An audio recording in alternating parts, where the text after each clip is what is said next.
Kitchen 101. Get creative in the kitchen with this fun hack turning fruit into candles. For an orange candle, use a clementine since they're easier to peel.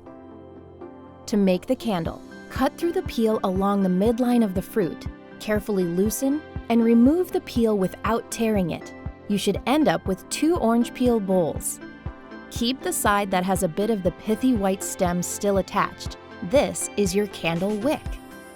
Fill the orange peel bowl about halfway with vegetable oil, coating the wick as well. Your candle is ready to light. For apples, the stem won't light, so you will need a length of wick, available at most craft stores. Use a knife to cut a circle around the top of the apple. Scoop out a small cavity in the center. Use a skewer to make a hole for the wick.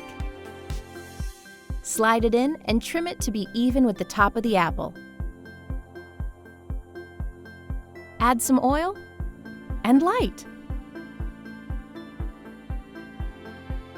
Apples also make great candle holders. Trace a tea-light candle on the top of an apple. Scoop out enough of the fruit to nestle the candle in. Voila! 2 fun ways to make unique candles. See you next time.